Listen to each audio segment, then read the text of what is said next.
Summer, 1940. An airfield on the edge of Lake Müritz in Mecklenburg, about 100 kilometers north of Berlin. Major Werner Mölders climbs onto the wing of an aircraft he has never flown before and lowers himself into the cockpit. He is 27 years old. He is the highest-scoring fighter ace in the Luftwaffe. He has shot down 28 Allied aircraft since the war began, including Spitfires over the English Channel. The aircraft sitting on this runway is one of those Spitfires, a Mark I, recovered from a forced landing on French soil and brought to the Erprobungsstelle Rechlin, the Luftwaffe's central flight test facility, where German engineers have spent weeks rebuilding it to flying condition. Mölders has been asked to evaluate it, to fly the enemy. To find out what this machine can really do, he is expecting to confirm what every German pilot already believes: that the Messerschmitt Bf 109 is the superior fighter, that the British are brave but their equipment is second-rate, that the Spitfire is, at best, a handsome aeroplane with a good reputation and not much else. He starts the Merlin engine, he taxis, he lifts off, and within a minute, everything he thought he knew begins to come apart. The controls are absurdly light. The aircraft responds to his hands before his hands have finished moving. He rolls it, pulls it into a turn, tightens the turn further, and the Spitfire follows him as if it has been reading his mind. He has flown every German fighter in production. None of them feel like this. When he lands and sits down to write his assessment, the words he chooses will travel quietly through the Luftwaffe for months. He calls the Spitfire childishly easy to take off and land. He calls it one class better than the Hurricane, and then he writes a line that, on paper, should have been reassuring but carried a weight the Luftwaffe leadership either missed or chose to ignore. He calls the Spitfire, as a fighting aircraft, miserable. Not because of how it flew beautifully, but because of two mechanical weaknesses he found during the test. The Merlin engine cut out under negative gravity, meaning a pilot could not push the nose down into a dive without the carburetor starving. And the propeller had only 2 pitch settings, so the engine was either running too fast or not fast enough. Mölders filed his report. He went back to the Channel front and carried on shooting down Allied aircraft. And within weeks, without reading a word he had written, the Royal Air Force quietly fixed both problems. To understand why that sequence of events, a German ace finding real flaws in a British fighter, and the British fixing those flaws before the ink was dry, matters as much as it does, you need to know where the Spitfire came from. Not from a military requirement, not from a committee, from a man who had spent a decade building the fastest aircraft on Earth and who was dying while he did it. Reginald Joseph Mitchell was the chief designer at Supermarine Aviation in Southampton. Between 1925 and 1931, his racing seaplanes won the Schneider Trophy 3 times for Great Britain. The last of them, the S6B, crossed the finish line over the Solent in 1931 at 340 miles per hour. No fighter aircraft in any air force on the planet could match that speed. Mitchell understood something from those years that the textbooks of the era had not caught up with. He knew, from experience more than from calculation, how air behaved over a wing at velocities that were, in 1931, beyond anything military aviation had attempted. When the Air Ministry asked for a new single-seat fighter under specification F7/30, Mitchell did not design an ordinary aeroplane with a powerful engine bolted on. He designed an airframe so clean, so aerodynamically refined, that the engine almost did not matter. The wing was elliptical. The fuselage was slim. Every rivet sat flush with the skin. The Spitfire was not a weapon dressed up as an aircraft. It was an aircraft that happened to carry weapons. Mitchell died of cancer in June 1937. He was 42. The first production Spitfires arrived at RAF Duxford the following year. He never saw one fire a shot. By the summer of 1940, Fighter Command had 19 squadrons of Spitfires. The Luftwaffe had the official Rechlin comparison report. Issued in August of 1940, under the authority of Luftflottenkommando 3, and signed by a staff officer named Koller, it told the German leadership exactly what the leadership wanted to hear. The Bf 109 climbed to 4,000 meters in 4 minutes and 24 seconds. The Spitfire took 5 minutes. The 109 was faster at sea level and at altitude. Its fuel-injected Daimler Benz engine did not cut out under negative gravity, giving every German pilot a reliable escape route that no British pilot could follow. The report's conclusion was blunt. The Bf 109 clearly outperformed all foreign aircraft in speed and climb, but there was another sentence in the same document, and this is the one that mattered. It stated that all three foreign fighters tested, the Spitfire, the Hurricane, and the American Curtiss, had significantly smaller turning circles and turning times than the 109. The Spitfire could turn inside the 109 and stay there. The report recommended that German pilots avoid turning engagements and fight in the vertical, using speed and climb to attack and break away. It was honest, it was accurate, and it was the last honest thing the Luftwaffe intelligence system would produce about British air power for the rest of the battle. Because standing between the Rechlin test pilots and the men making decisions in Berlin was Oberst Josef Schmid. The men who served under him called him Beppo.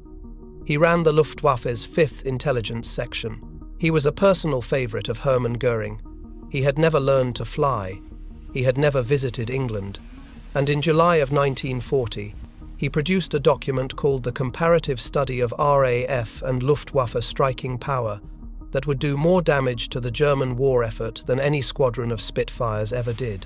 Schmid concluded that the Luftwaffe was clearly superior in strength, equipment, training, command, and location of bases. He judged both the Spitfire and the Hurricane inferior to the Bf 109, and he estimated that British factories could build roughly 280 fighters per month. The real number, the number Schmid did not have and apparently never sought, was between 467 and 496. Britain was outproducing Germany in fighters by nearly 50%, and the head of Luftwaffe intelligence did not know. As the Battle of Britain intensified, Schmid made it worse. By mid-August, he was reporting that Fighter Command had roughly 300 serviceable fighters remaining. The actual figure was far higher. Göring was told, week after week, that the RAF was nearly finished. The Spitfires kept appearing anyway. Here is where the story turns. The flaws Mölders found at Rechlin were real. In the early summer of 1940, the carburetor cut out, and the two-pitch propeller were genuine problems. But Britain had a habit the German system did not. Britain fixed things. By August the 16th, 1940, every Spitfire and Hurricane in Fighter Command had been retrofitted with constant speed propellers. The engines could now run at the correct revolutions at any altitude. The propeller problem Mölders identified was gone before his report had been fully circulated. The carburetor problem took slightly longer. A young engineer at the Royal Aircraft Establishment at Farnborough, named Beatrice Shilling, designed the solution. It was a small brass restrictor, a metal disc with a carefully sized hole, fitted inside the carburetor fuel line to prevent fuel starvation under negative gravity. By early 1941, it was being installed across every frontline squadron.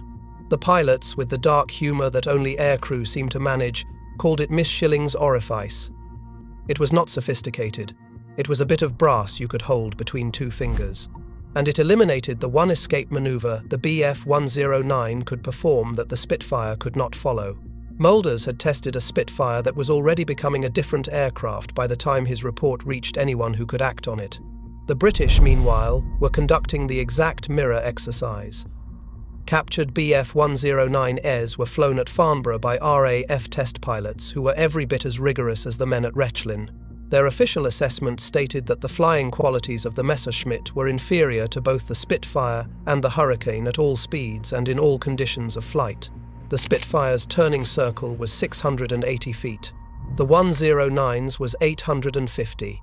Both sides now knew the truth about the other's best fighter. Only one side was using that truth to get better. The proof came 2 years later, in a way nobody planned.